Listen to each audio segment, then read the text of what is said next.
We especially want to welcome any first-time attendees to today's session. If you want to view previous sessions, they're all on our website under Types of Crisis and Possibility.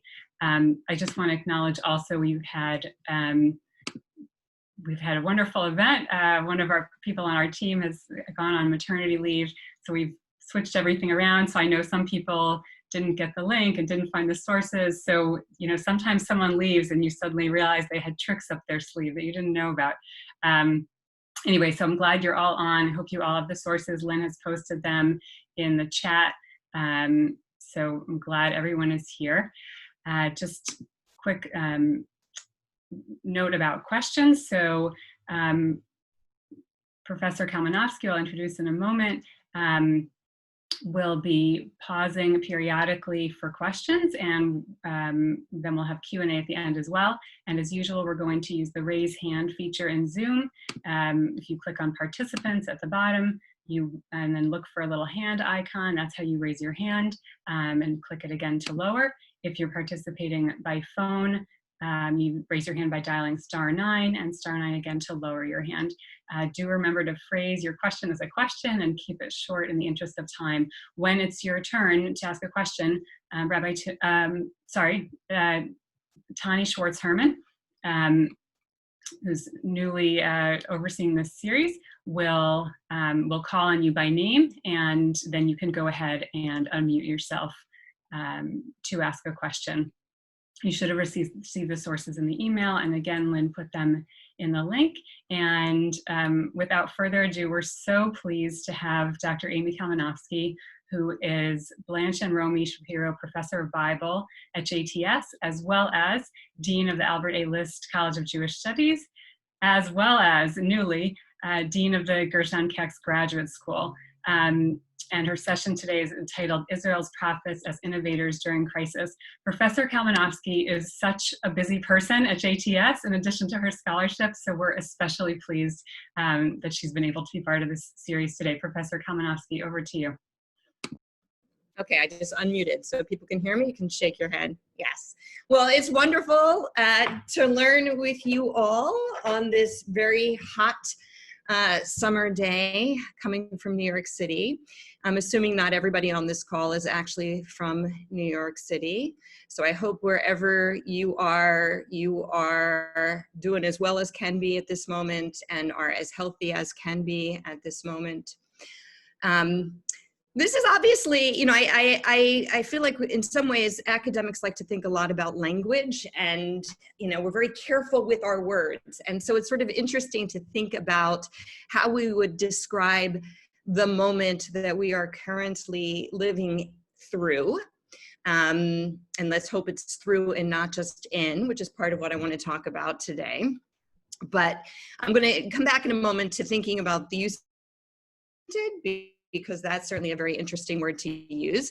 But the word I would like to use and offer for you today, just to begin our conversation, is that we really are living in an extremely challenging moment. And for many of us, this extremely challenging moment feels very much like a moment of upheaval. And the question really will, I think in many ways is, for all of us, who will we be on the other side of this moment, right? Is this actually a moment of upheaval and a moment of great change, or is it not? And I think this is actually a really interesting question, and something, you know, one of the things that I think defines this moment for all of us is we're having a lot of really interesting questions, interesting conversations amongst ourselves, and we're really asking these really wonderful questions, and in some ways we're all processing this together, which is amazing. And so I've had many conversations in the last few weeks really around this question of whether or not this moment that we are in is a moment of upheaval that will lead to great change, or is it simply a moment that we will pass through and then revert back to the normal, right? And just full disclosure, it will be kind of clear to you all in terms of the material that I'm going to be covering. I stand on the side of that as I actually feel like we are in a moment of great change. And I could be wrong, and we could go back to the way things were, but I really do feel we are in a moment where everything that we know and every way that we think and every way that we be, particularly for those of us who really exist in the Jewish world, the way we learn, the way we congregate, the way we commune, I think that we are in a real moment of change. And, you know, I've heard people argue on the other side, and probably many people that have been actually part of this series, because I'm actually thinking of one particular colleague of mine who, when I said that, said, oh, no, no, no. Actually, throughout Jewish history and just human history, one could say, there are moments like this, and they actually don't create that much change, right? They just, people live through them. They have wars, they have famines, they have hardships, and they go back to the way they were before. And, you know, I think it's an open question, but I have to say, as somebody who just watched the first half of Hamilton on Disney Plus last night, very happy to watch the second half hopefully tonight. I think a little bit of King George when he says to the colonies, you'll be back, you know, which is sort of didn't actually what happened. It wasn't what actually happened. So I think that in some ways, I see this as a moment of real change, and I am somebody who actually wants to embrace that change. I'm somebody who really wants to embrace that change. So I want to frame our conversation and the material that we're going to be thinking about together today in the context of the relationship between destruction and creation. And the framing questions that I want us to think about, and then we'll go into more specifics, I want to ask, does destruction always lead to creation? Does creation always involve some kind of destruction? And is the creation-destruction cycle inevitable? And by that I mean, is there ever a moment where you can kind of have stasis, right? That things are not always changing or always reverting back. So we're right now in a moment, I would say, of upheaval, challenge, maybe a moment of destruction, but I think it's going to take us to a point of creation. And when we enter that next stage that is defined by creation, do we achieve a certain stasis, or do we ultimately, does the cycle revert and we're back into a moment of destruction? So as I said a moment ago, I believe that we are in a moment of great and profound change. And so it probably comes as no surprise to you all that I do actually think that there is an intrinsic relationship between the forces of destruction and the forces of creation. And I do believe that moments of great destruction lead to moments of great creation. Now, maybe I'm just in this moment, I think we're all spending the last 4 months in this period of, I would say, magical thinking. So maybe I'm in, you know, in denial, and I'm in a place of magical thinking, and I'm just hopeful that there's going to be a period of great creation. But that's where I'm coming from. And you can have strong reactions and disagreements, and that's fine. I do want to say something. I will be pausing to hopefully answer questions or take a few questions. But I actually, for those of you who've learned with me before, I've actually selected quite a bit of material. So I'm a little conscious of the time. And this is just a general invitation that if there are things that I'm saying that provoke strong reaction, I love having ongoing conversations with you all. I realize there's a lot of folks on this call, so, you know, best laid plans, but I am open to, you can feel free to email me and keep the conversation going. So again, my assumption is that there is an intrinsic relationship between destruction and creation, and that moments of great destruction lead to moments of great creation, okay? So now I want to get a little bit closer to the material, and I want to just raise for a moment this question of, you know, unprecedented. As we all know, people keep saying that we're living in unprecedented times. And I take issue with that because I actually think we're not living in unprecedented times. There may be aspects of this particular moment that are unique to us. I'm not taking away from that, but I think there are moments throughout history like this. And I would say, actually, one of the things that a lot of people say in describing this time, that they'll say it's unprecedented. That's one way of saying it. Another way people will say it is that we're living in something that feels biblical.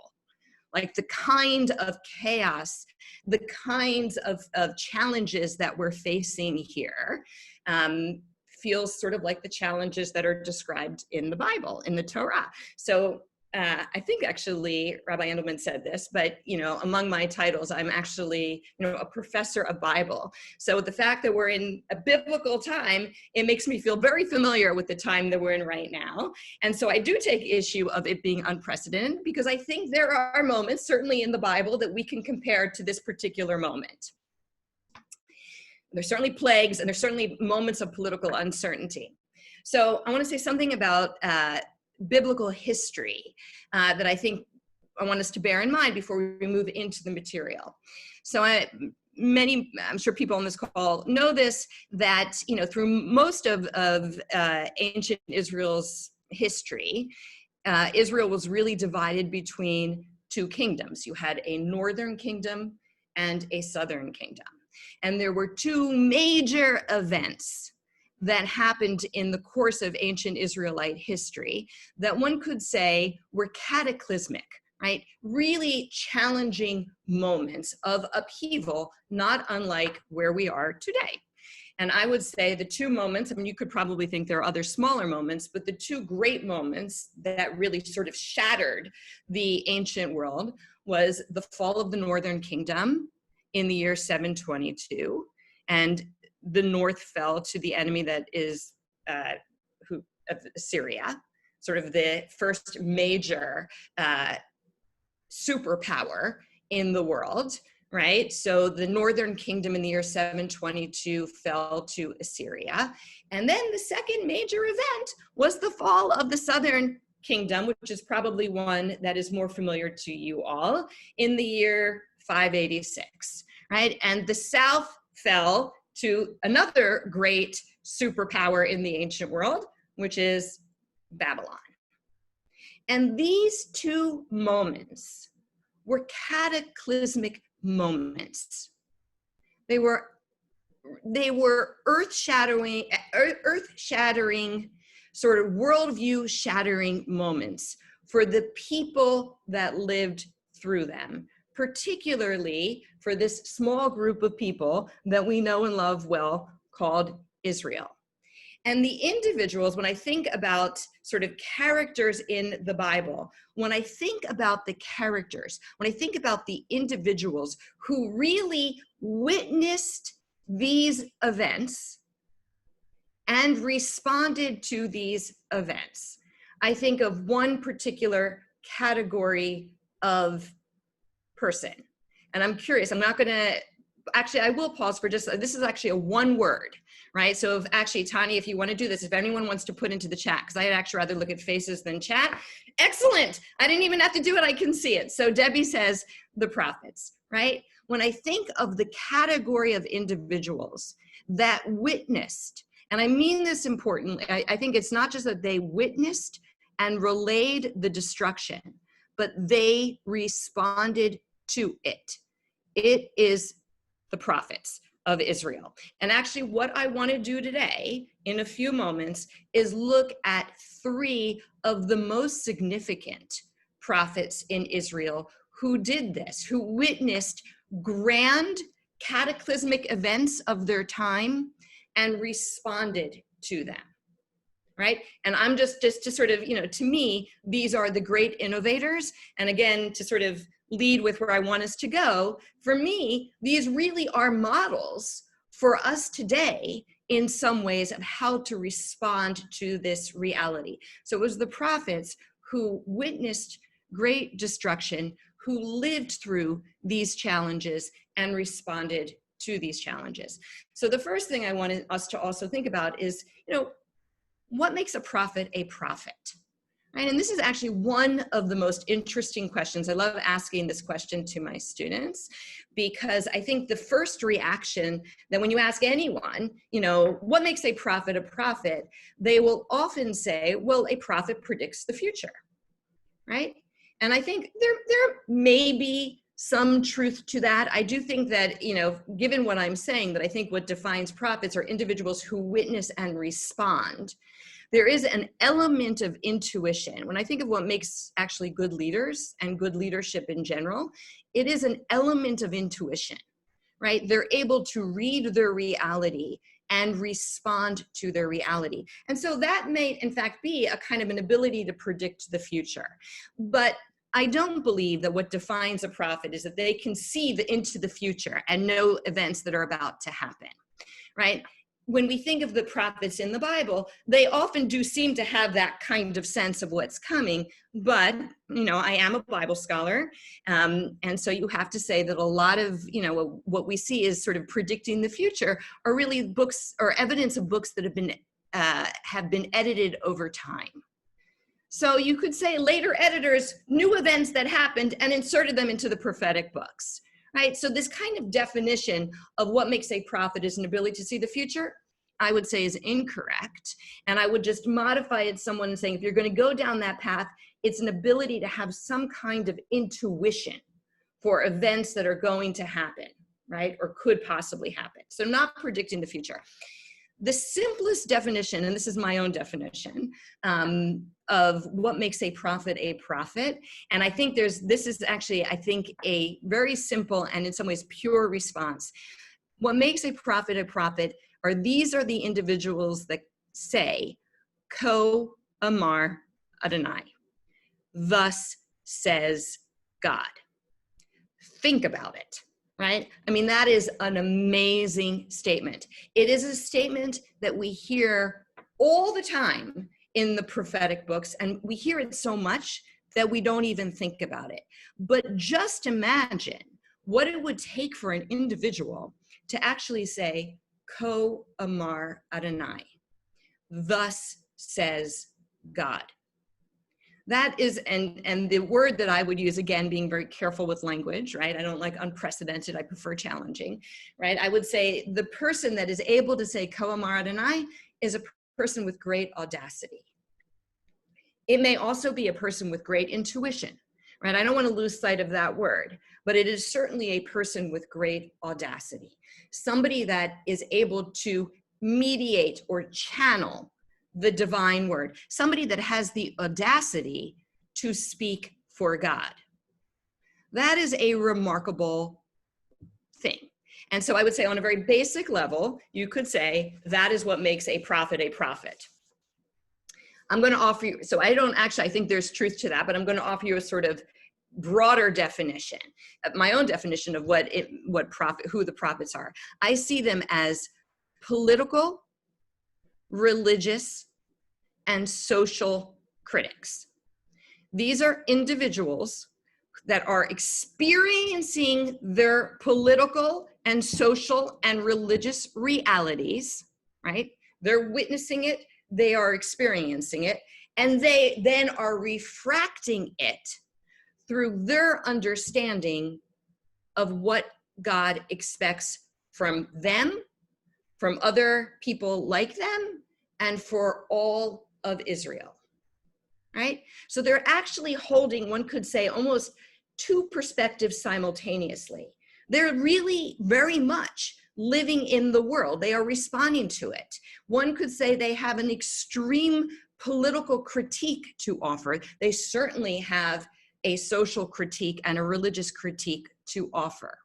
They are individuals that are offering those critiques, but they are doing it by refracting it through their understanding of what God expects them to do and who God expects them to be.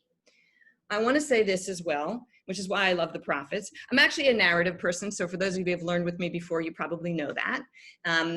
Love the biblical narratives, but in terms of kind of characters, I really, really love and am drawn to the prophets. I really see them as the Bible's theologians. Okay? I always like to say, the Bible is not a work of theology, right? When I think of a work of theology, I think almost of a sort of philosophical treatise, something that's very well thought out and well presented, right? And that is not what the Bible does. right? It doesn't present you with a theology.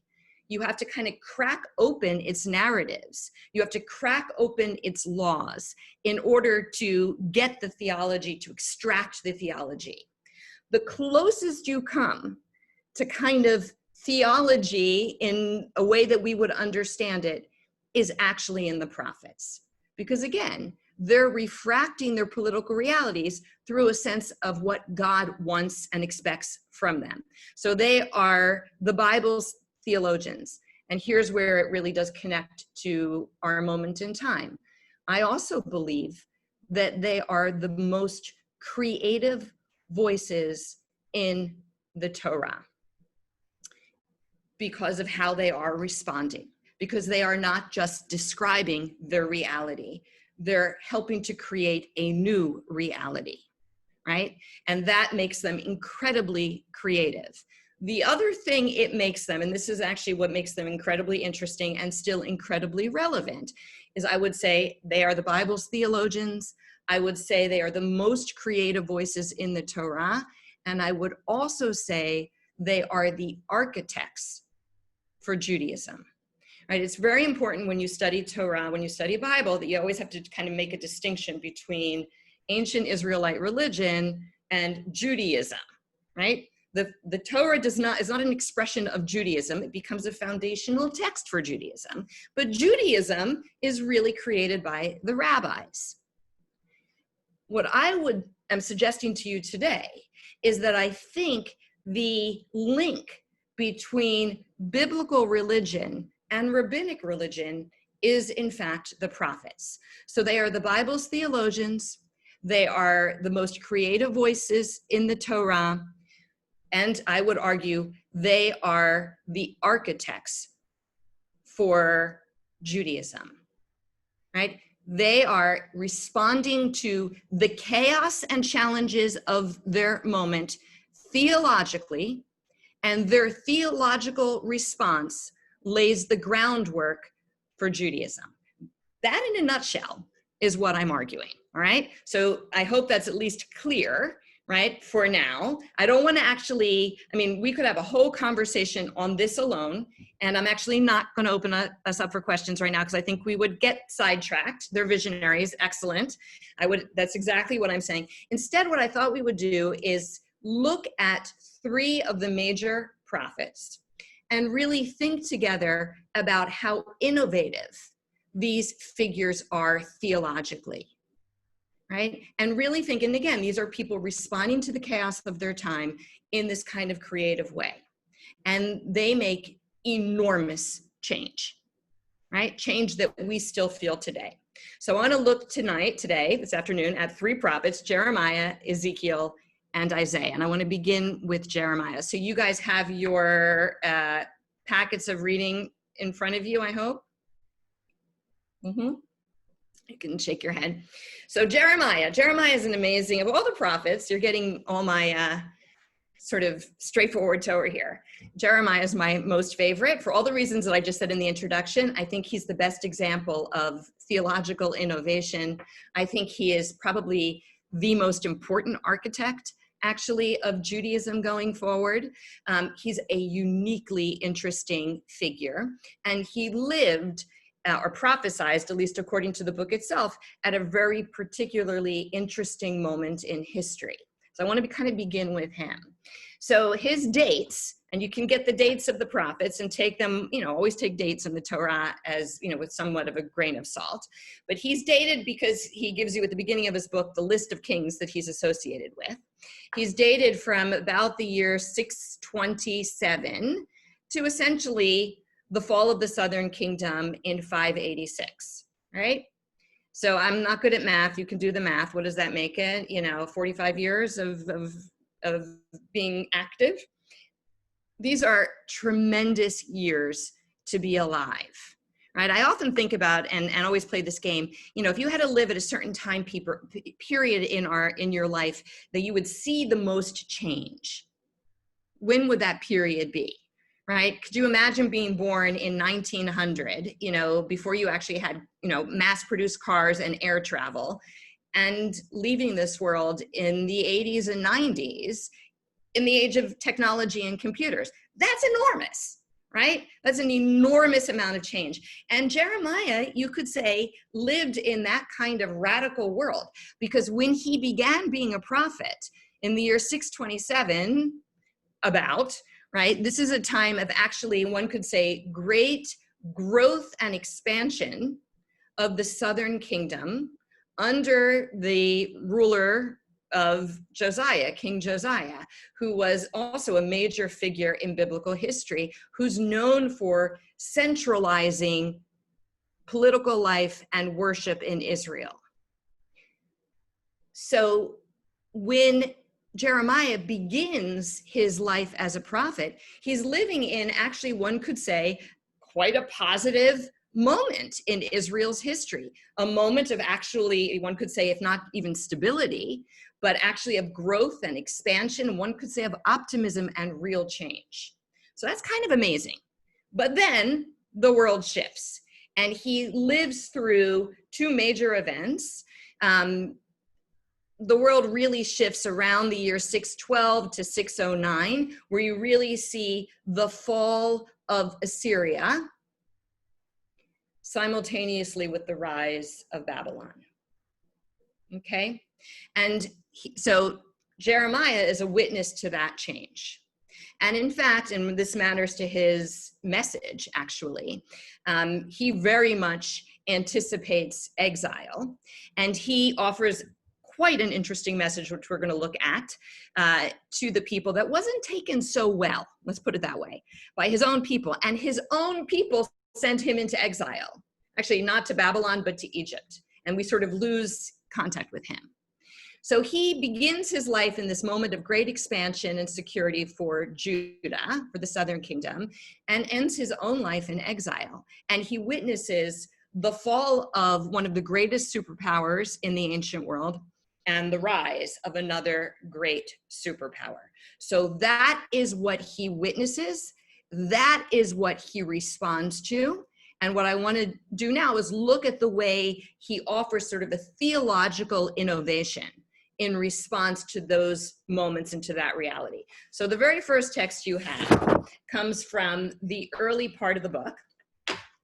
The very first chapters of Jeremiah actually describe this great and fearsome enemy that is making its way towards Israel. And you can read the early chapters, you know, it comes in great description, but I selected this one passage, which I think will give you a taste of all of it, which comes from the 5th chapter. So I'm going to read just a few verses from this. And before I suggest to you why this is so monumental theologically, again, I'm kind of curious, and you can use the chat, if you could quickly just sort of say what you think is remarkable about this, okay? So this is the verses 11 and 12. It begins, "For the house of Israel and the house of Judah have betrayed me," God is speaking, declares the Lord. "They have been false to the Lord and said it is not so. No trouble shall come upon us. We shall not see sword or famine." One of the things that really bothers Jeremiah a lot are prophets that are just saying, it's all going to be good. It's all going to be well, right? King George, they're all going to come back to us ultimately. Don't worry about it. Well, he sees things differently. So he then describes this enemy that is coming. And this is in verse 14, quoting God. "Assuredly, thus said the Lord, the God of hosts, because they said that everything is going to be well, I am putting my words into your mouth as fire, and this people shall be firewood, which it will consume. Lo, I am bringing against you, a house of Israel, a nation from afar, declares the Lord. It's an enduring nation. It's an ancient nation. A nation whose language you don't know, whose language you do not understand," right? And he goes on into some detail too, describing this nation. So I'm curious. To me, this is a theological bombshell. Something remarkable just happens. And you may not have this may be a little bit too subtle. Other things I'm going to share with you are a little less subtle than this one. But I'm curious if anyone can feel in this what is innovative and makes it such a theological bombshell? Anyone really quickly in the chat? It's okay if you can't. Anyone want to give it a shot? No? Oh. Threat. So that's good. Okay, somebody else said, right? Goes against God willing. Okay, excellent. You kind of got it, right? So one of the things, just to understand the way the ancient world works, right, is that you have, nations come with gods. We come with one, other nations have multiple gods, right? And so when you have conflict among nations, what do you also have? Conflict among gods. And so when you have a nation that is struggling and falls, right, what might that indicate? Oh, it might indicate that your God has struggled and is fallen, right? That your God has been defeated. So to me, what is remarkable about this, and you guys all got it in the chat, and you really just understand this is an amazing thing on the world stage, is what Jeremiah is saying is that this enemy that is coming towards you and going to cause this great destruction, who is sending that enemy? God. That's amazing.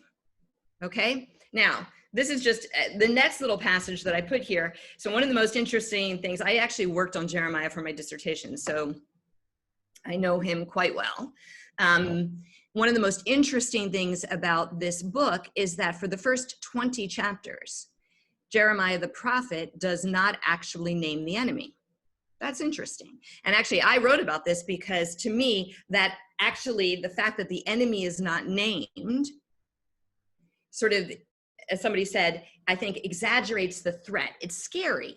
It's scarier when you have this unnamed enemy that's kind of coming, hulking its way towards you, right? So I think there's part of that is for the effect. But ultimately, Jeremiah does name the enemy, and it comes in chapter 20, which is what you have here, just this small verse. For thus says the Lord, I'm going to deliver you and all your friends over to terror. They will fall by the sword of their enemies while you look on. I will deliver all Judah into the hands of the king of Babylon. He will exile them to Babylon or put them to the sword. It's an amazing thing. So to me, just to, I want to move on to the next piece of text, but this is remarkable because what Jeremiah has just communicated to the people is that God is sending Babylon. So it means that God is controlling Babylon. And that is a remarkable thing. And I think something that actually, part of what I think, as I said, I think all the prophets are kind of architects for Judaism. And Jeremiah is certainly that. But partly what they're doing by existing in this space of offering critique and at the same time response, right? Sort of a creative response to it. Partly what they're doing is providing their people with a survival strategy, right? So Jeremiah is enabling Israel to survive by these innovations because suddenly they are going to go into Babylon, but they're going to understand that this is part of God's plan that will help them survive. And in fact, the second one, and this is the piece, this is just also remarkable. I look at this as really strategic more than theological, but I think you can also say it has certainly theological ramifications as well. But the next piece of text that I want us to look at is precisely what gets Jeremiah in trouble and why his own people turn on him and send him into exile. Okay, so he sends a letter to the people, sort of, to the people already living out in Babylon, to the exiles, to Israel itself. And he says, and this is from chapter 29, again, he's quoting God. He says, thus says the Lord of hosts, the God of Israel, to the whole community, which I exiled from Jerusalem to Babylon. This is what he says to them. Build houses and live in them. Just think about this, amazing. Build houses and live in them. Plant gardens and eat their fruit. take wives and beget sons and daughters, and take wives for your sons, and give your daughters to husbands, that they can bear sons and daughters. Multiply there, do not decrease. And this is the most, I love this line, and the rabbis on the call will probably also love this line, right? And seek the welfare of the city to which I have exiled you, and pray to the Lord in its behalf. That is amazing. So let's just say this did not sit well with his fellow prophets that were basically saying, oh, you know, we're going through a hard time, but it's going to be okay, right? Just have some patience. He's basically saying, no, it's not. You need Israel to go willingly into exile. Why? Because God has commanded this, right? It's decreed by God, right? You have to do that, but not just submit to your exile. What do you have to do? You have to settle. This is an incredible thing. You have to thrive. You have to continue to live. I actually have to say, this is, you know, and I do like to bring things back to the moment. You know, I mean, this is a tension that we feel, particularly in this moment, because we're not sure how can we continue to live in this moment, which seems to be a shutdown moment, right? What does it mean to thrive in this moment? What should we be doing, right, to thrive? And I think that's really a profound question that I think a lot about. And, you know, Jeremiah gives the people very clear what they should do. You settle in there. You live your lives. Most importantly, you get married. You have children. You don't give up. But this piece of pray on behalf of the city, that's amazing, right? And again, I think of this as strategic. You know, this enabled Israel to stay.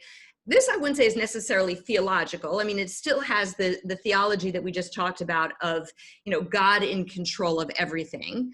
But to me, this is sort of more of a practical cultural, this has practical cultural ramifications, because one could say that this is a call for, dare I say it on this call so you can jump back on me, for assimilation, right?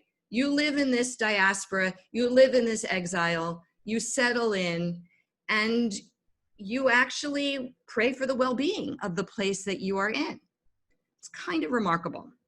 I'm conscious of the time, so I want to keep going because I want to get beyond Jeremiah, but you can see my passion for this particular figure.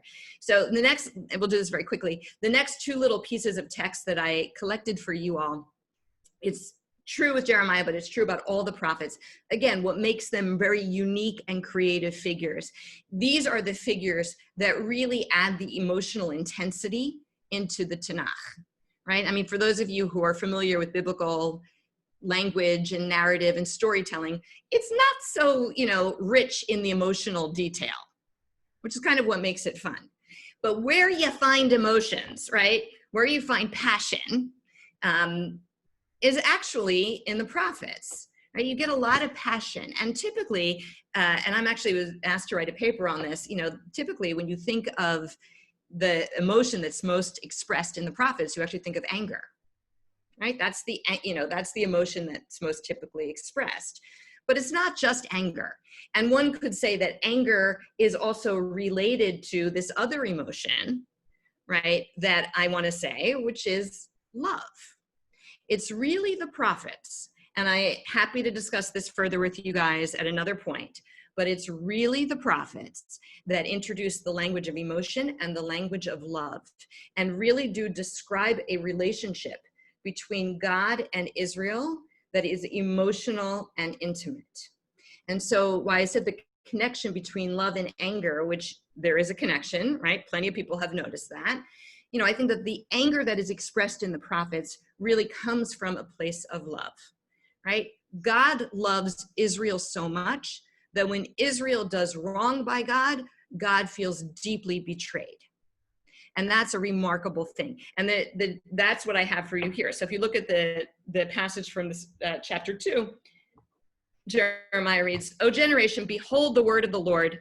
Have I been like a desert to Israel, or like a land of deep gloom? Then why do my people say, we have broken loose, We will not come to you anymore. Can a maiden forget her jewels, a bride her adornments? Yet, says God, my people have forgotten me, right? My people have forgotten me. So God feels incredibly betrayed, right? So that anger comes, I think, really from the root of deep love and passion for Israel and a feeling of being betrayed. The other passage that I have here, which as far as I'm concerned is, I think, the most beautiful Pasuk, maybe, I always say things like that, but it's among the most beautiful Sukim in all of Torah. It comes from Jeremiah 31.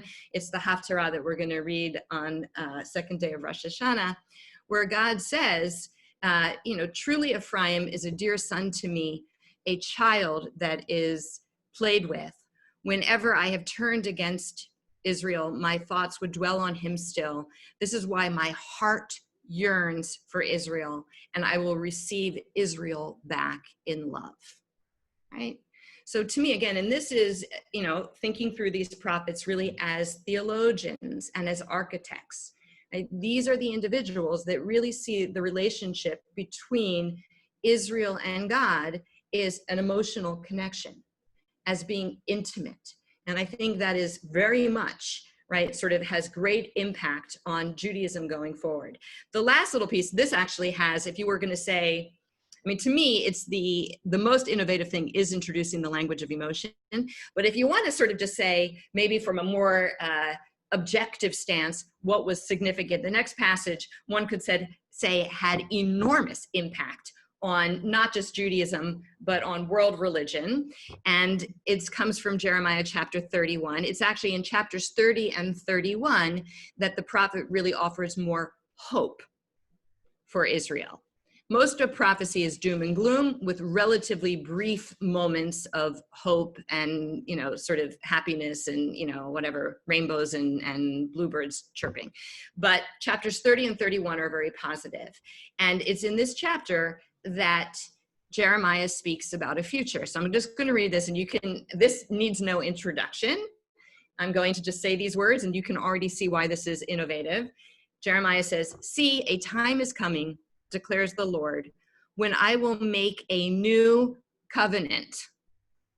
And in the Hebrew, that is Brit Chadashah, right? A new covenant. So when you hear new covenant, what do you think of, right? You think of our sister religion, Christianity, right? Old Testament and New Testament, right? So this language really takes root at this particular moment. But what's interesting theologically about this and just remarkable. So he says, I'm going to make a new covenant with the house of Israel and the house of Judah. It will not be like the covenant I made with their fathers when I took them by the hand to lead them out of the land of Egypt, a covenant which they broke, though I was married to them, declares God. But such is the covenant I will make with the house of Israel after these days, declares the Lord. I will put my teaching into their inmost being and inscribe it upon their hearts. Then I will be their God, and they shall be my people. This is amazing. And I'm going to show you the echoes of this, right? Because you can see where this is going. So he envisions this new covenant, this Brit Chadashah. But what's going to define this covenant actually is not external reality, but internal reality, interiority, right? And to me, it's really at this moment, and it's connected to the sense of also, the fact that they introduce emotion into the relationship. The prophets really, it's not that they say it doesn't matter what you do. It's still going to matter what you do. But they are the individuals that look internally, and they look at your relationship, and they look at your values. And what this is at least suggesting, right, is that you are no longer going to have this external covenant. It's going to be within each one of you. And the prophet Ezekiel, as if we have time, I'll show you, actually really also builds on this idea. So in the interest of time, let's move on to Ezekiel. I'm sorry I'm not stopping so much for questions. I hope that's okay. Hopefully we'll have time at the end. Again, I don't want to be sidetracked, and I want you guys to see this stuff because it's really quite amazing. So as I said, Jeremiah 6:27, 587, major sort of moment of change. So Ezekiel is also a tremendously interesting figure. We can date him, right? He sort of dates himself. He is the prophet that is going, he is prophesizing actually from exile. So we date him to be to the year about 597. We know that he's a priest. Actually, I meant to say this, but Jeremiah is also a priest. He's a priest from Anatot, which is interesting for a different reason. Ezekiel is very much a priest. And one of the things that I like to say that differentiates Jeremiah from Ezekiel is I think that Jeremiah is a prophet who happens to be a priest. Ezekiel is a priest who kind of becomes a prophet. And one of the things, if you actually look at their books and put them side by side, you'll hear the difference, right? The fact that Ezekiel is a priest is very evident in how he speaks and what he's concerned about. So he's very much a priest that sort of becomes a prophet. We also know from the beginning of the book, so he's a prophet around the year 597. What's important about that is I said to you that, the South falls, the exile happens in 586. We actually know, the Bible mentions this as well, there was an earlier exile in which the king and the elites were sent first into exile into Babylon. So one of the things that's clear about Ezekiel is that he seems to be among the elites. So he's a kind of, he is a figure, his world, again, if you want to think about the broader conversation we're having here, his world just turned upside down. This is a guy who is an elite among the elites, and he's now farming, in Babylon in like the boondocks. So his world has been turned upside down. So his greatest, it's hard to say, it's hard to sort of identify what his greatest theological innovation is, but I would say in some ways the bombshell, right, if we're going to use that language, that he ignites is really in this first chapter. It's probably one of the most famous passages in all of the Torah. It certainly has enormous impact on Judaism going forward. He has this vision, right? He's sitting by the Canal in Babylon, and he has this vision of God, actually, and this very strange, hard to actually imagine and envision chariot that God is riding, okay? So just a few little passages that I want to say, because I'm curious, and again, you can sort of throw it out into the chat, like why this is so remarkable. So this is in the third Pasuk in the first chapter. It says, the word of the Lord came to the priest Ezekiel, son of Buzi, by the Khebar Canal, in the land of the Chaldeans, and the hand of the Lord came upon him there. Bombshell just goes off. Anyone want to just throw out a guess about why this is so monumental? What did we just learn can happen in Babylon? Looking for one word, is revelation, right? So one of the things that's very clear, and again, you have to understand, right? Because when Israel falls, right? And just as I said with Jeremiah, the sense of, the sense that your God has been defeated as well. Jeremiah says, oh no, God is in charge. But if Israel falls and the temples fall, then your line of communication to God has fallen. And so what Ezekiel does in this very first chapter is say that you can communicate to God in exile. This is actually remarkable. The other thing, and this I want to just make a distinction because I like to say this, I think it's really quite interesting. So on the one hand, you could say, if you want to say that God can communicate in exile, you could say, and you could make this case, God is everywhere. But I want to actually say that that's not what Ezekiel says. It's not that God is everywhere. It's that God can be everywhere. And that's different. And the thing that he does in this chapter, by describing this chariot, is he actually describes a portable God. It's an incredible thing. And this chariot can move really and the details of the chariot are, as I said, impossible to really understand entirely. But one of the things that we know is that these creatures that are driving the chariot have multiple faces. How many do they have? They have 4. In the ancient world, that's really unusual, right? We don't have actually, I think there's only maybe 1 artifact that we have from the ancient world that has like 4 faces of a god. Typically you have 2 faces, right? But the fact that these creatures are 4-faced is interesting. And you have to ask, so why are they 4 faces? Well, at least in the Bible's world, it enables them to move in the 4 directions of the world, right? And they don't even have to turn around. That's the incredible thing. They just point, each one takes whatever, whoever's pointing in each direction can propel the chariot forward. So to me, it's an interesting thing to think about, that this is a God that is not necessarily everywhere. We're not there yet. We may not get there, but I'm going to try to get there. That is actually what I think Isaiah is going to give us, right? But with Ezekiel, this is an image of a God that can be everywhere. God is portable. God travels. The other little detail I just want to say about this in particular is this kind of crazy detail. He describes the creatures that are driving, the chariot. But these creatures, the chariot has, these creatures have legs. So they're sort of, one could say like, they have like horses' hooves, right? So they are, they're animals. But the chariot has wheels. And one of the most interesting details, and I just want you to see this because it's so great, is in verse 15. It reads, as I gazed on the creatures, I saw 1 wheel on the ground next to each of the 4-faced creatures. As for the appearance and the structure of the wheels, they gleamed like beryl. All 4 had the same form.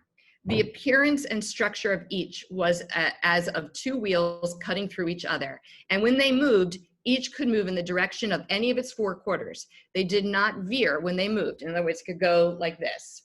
But here's the interesting detail.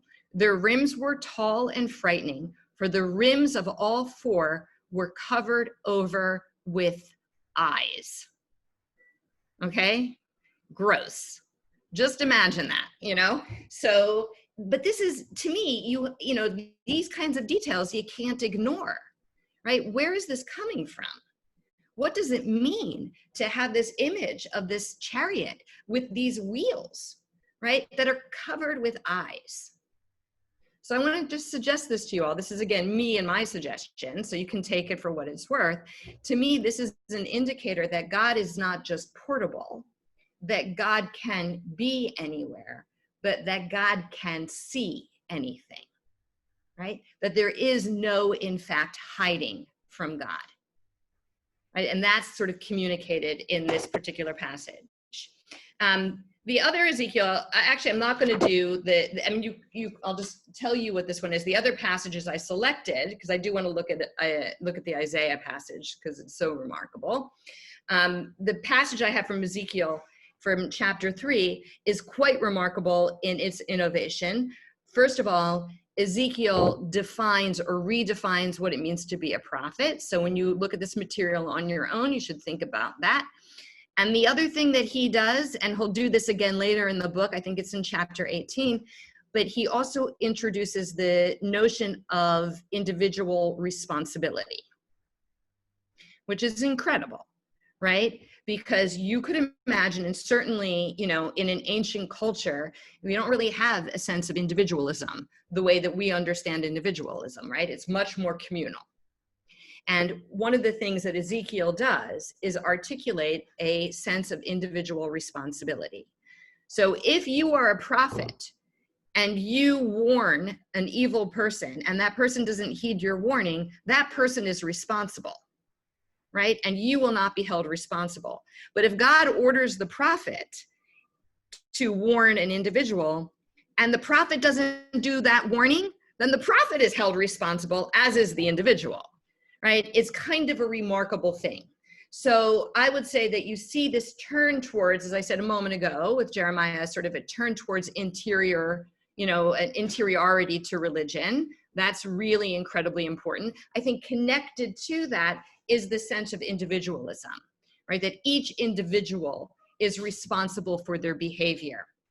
The other thing that I gave here, and this is interesting, and I offer this to you, again, you should look through this material on your own, is to compare when Jeremiah's vision of hope and this kind of Brit Chadashah, this new covenant that he's describing.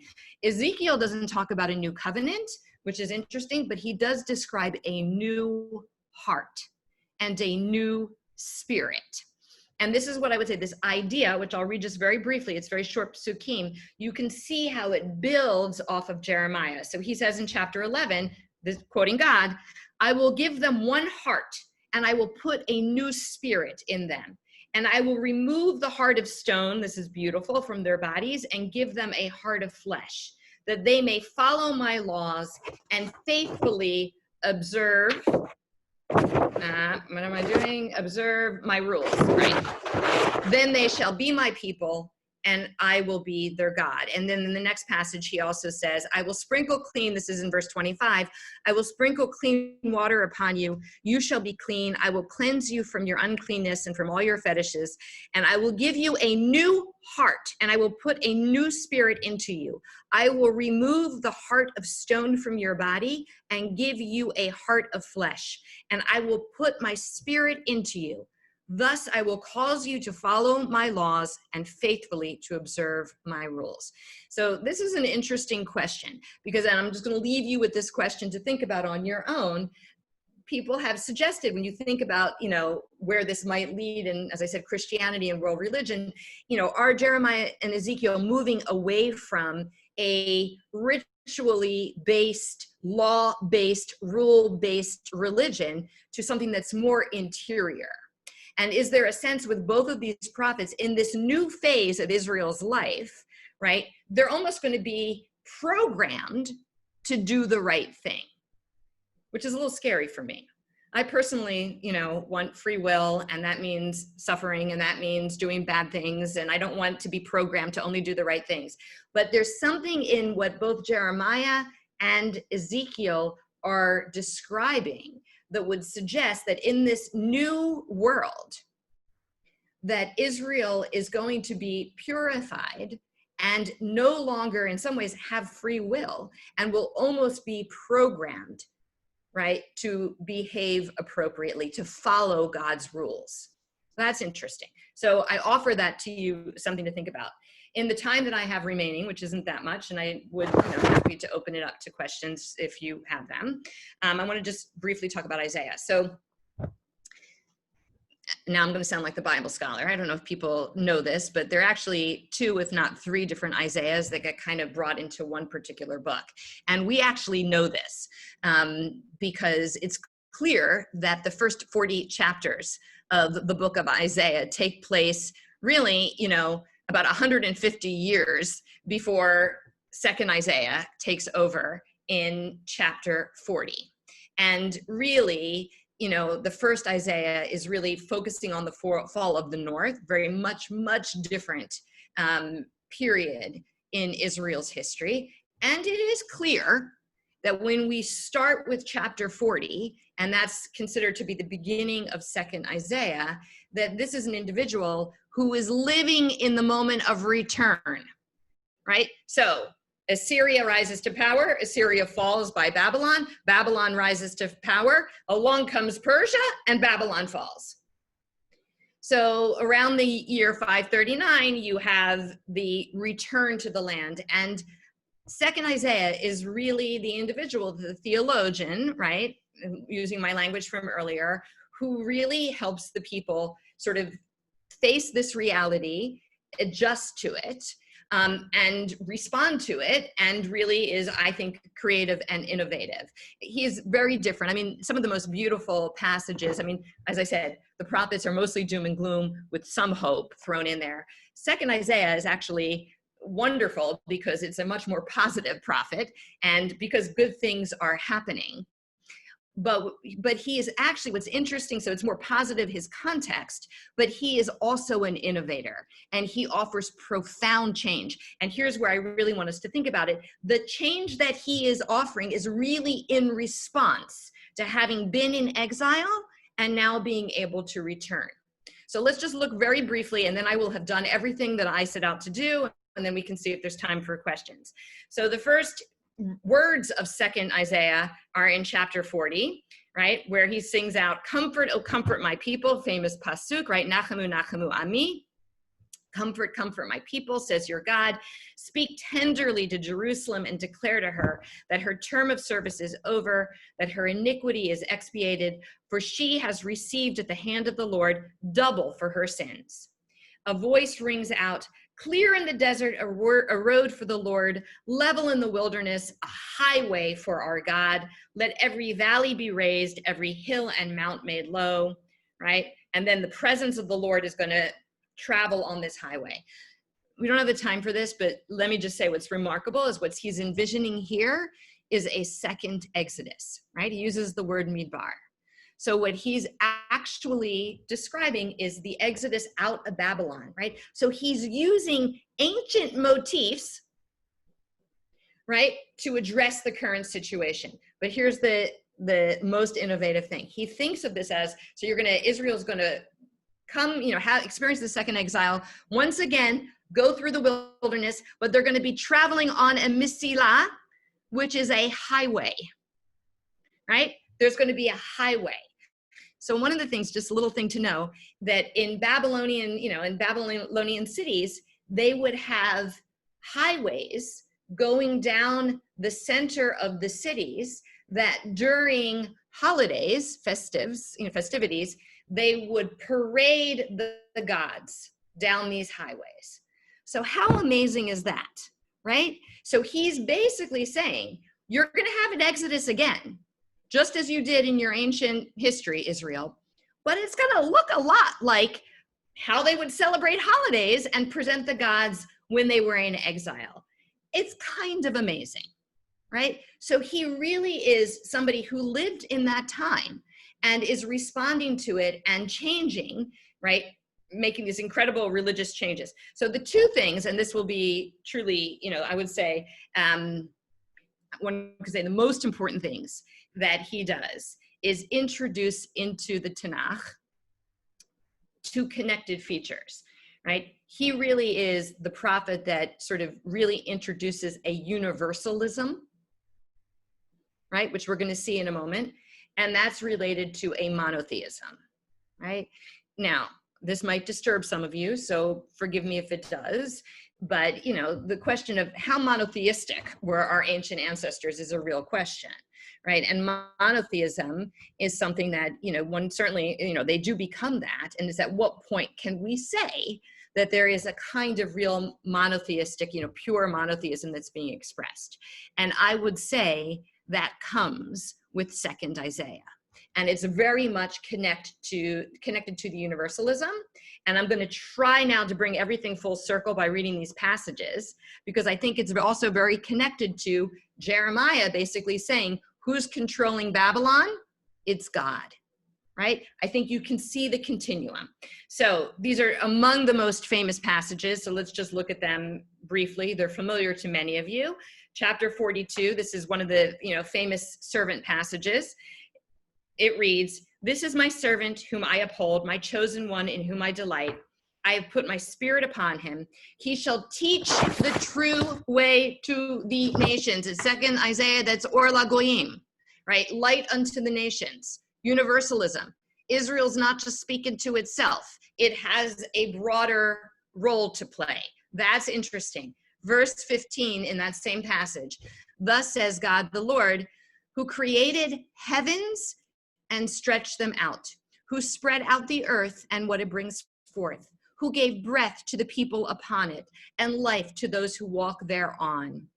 I, the Lord, in my grace have summoned you, and I have grasped you by the hand. I created you and appointed you a covenant people, a light of nations." I'm going to go into the next passage that builds off of this. It says in chapter 45, "Thus says God to Cyrus."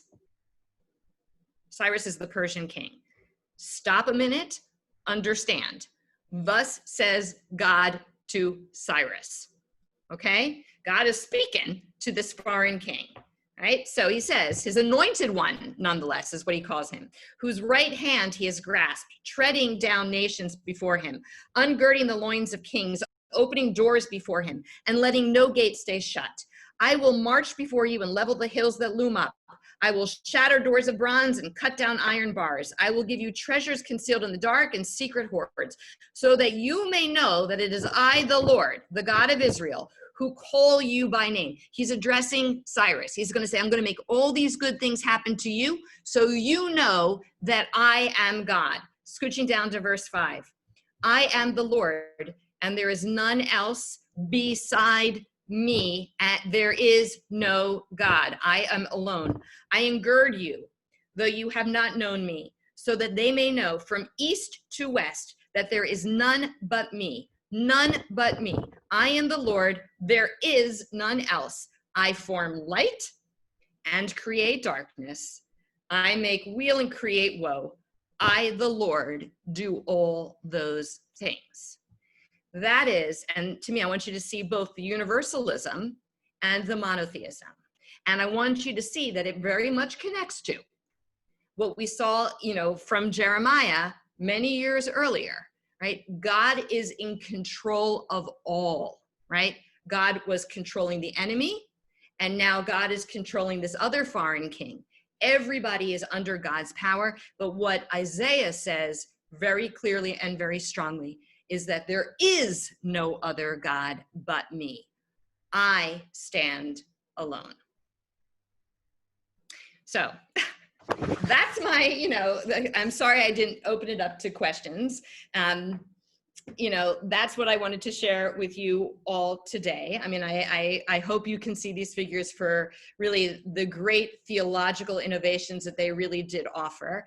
And just to kind of bring it back around to today, I mean, it's really quite interesting to think, if we are in this, as I say, this great moment of change, which I think we are, the question of who are going to be the architects, who are going to be the innovators, who are going to guide us in that change is actually quite interesting. I mean, I like to always ask the question, who are the contemporary prophets? I mean, that's another way of asking that question. I realize that it's very complicated. I don't necessarily want there to be contemporary prophets, and we have to use that term, I think, very carefully. But honestly, I do think that we will do ourselves a disservice if we as religious people, and I'm saying this outright to you all, right? And if we as Jews don't respond creatively to this moment, I think there's a real opportunity for us to go forward in new ways. And I think that's exciting. So that is my final word. And I know that we have like 7 minutes, so I don't know how we want to proceed. If you want to go ask questions, happy to stay on for a few more minutes. Let's try to get in 1 or 2 questions. So go ahead. If you have a question, please click that raise hand icon.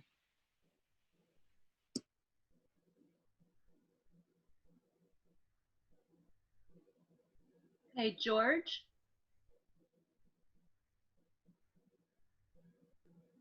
I just unmuted. If we're talking about all the good things that the Israelites are supposed to do while in exile in Babylonia, which is sort of parallel to be fruitful and multiply the commandments, how does that jive with the verse, if I forget thee, O Jerusalem? In other words, yes. Babylon is not the great place. Our homeland is the great place. We should be sad because we are in exile. We have to cut off our hands, et cetera, et cetera. To me, there seems to be a tension there. Absolutely correct. And there is a tension. First of all, that verse comes from Psalms, which is, as I said, what actually makes, for me, the Torah such a rich book is it's actually not presenting a very precise and careful and exact theology, right? In fact, it has these kinds of tensions all throughout the book, right? So you are, and I think we know this. I mean, it's not just, yes, that comes from Psalms, and it seems to be somewhat of a different sentiment than what Jeremiah is saying. So you could just say it comes from a different place. But you see, even within each of the books, this sort of similar tension. And I think, as we know throughout history, there was a tension between the individuals that stayed and the individuals that left, right? And that still is an interesting, I mean, that had enormous implications going forward. So I think those two things you know, I think you're seeing something, it doesn't work together, and there really is a tension between them.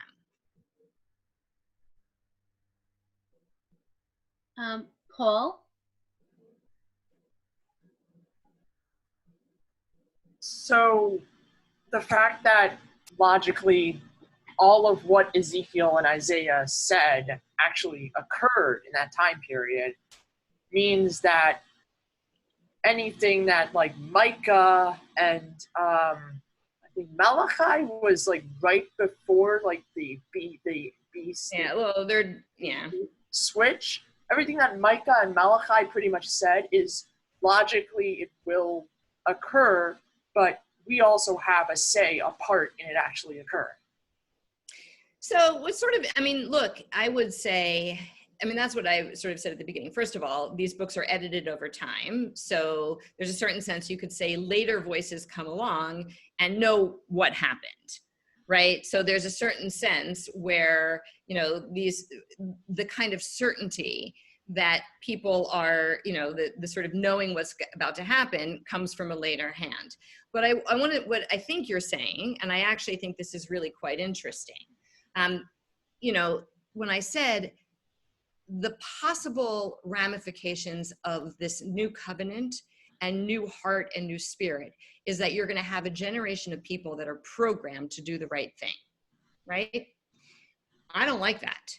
And actually, the thing that I think is great about biblical religion actually is the power that the individual has to change or affect their reality. I think that's incredibly important. So I think, and much of the prophets, in fact, understand that, right? You know, one of the things I don't know if, you know, if this was who you were thinking of, but the question of like, one of the first biblical prophet is actually the prophet Amos, right? He's the first, he lived, you know, was prophesied in the year 760. And, you know, he was the first prophet. And so it's actually an interesting question because he's doom and gloom. And the question of whether it's just preordained that this doom and gloom is going to come, or whether human beings have the ability to change their behavior, and by changing their behavior, change the future, change the reality that they face. And I actually think you see, it's sort of like what George said, I think you see a tension, right? That you have some expression that it's sort of ordained, there's nothing you can do about it, go settle in, just make your peace with it. At the same time, I think you have voices that will express no, repent, and you can change your reality. So I think it's both things. So I want to bring us to an official close, but it sounds like you might be willing to stay on for additional Q&A. I actually have an appointment at 2:30. Okay. So I have another Zoom, so I kind of have to go. But I'm happy to informally, if people want to reach out to me via email, please do. So thank you so much for teaching, Professor Kalmanofsky. I'm really going to be thinking about what it means for us to emerge from this time with a new heart. A lot of ways to think about that, and some of the other, you know, very rich Sukim that you shared with us and your perspective on them. So thank you so much for this beautiful session. I want to make sure people know about next week's session. We actually only have 2 sessions left in this series, but fear not, we are preparing a new Monday series for you, so stay tuned. Next Monday is going to be totally different from today and from a lot of our other sessions. Another one of the dean of one of our other schools, Rabbi Danny Nevins, dean of the rabbinical school, is going to be teaching on halakhic responses, Jewish legal responses to pandemics in the past, right? It's not the first pandemic that humanity has faced, as we well know. But a really interesting genre is how Jewish legal decisors dealt with the issues that came up during that time. And of course, any question of law always involves much more than the legal question at hand. And what might we draw from that for today. So I hope you'll join us again next Monday, and hope you have a wonderful week, a meaningful Tisha B'Av in between. And thank you again, Professor Kalmanofsky, for teaching today.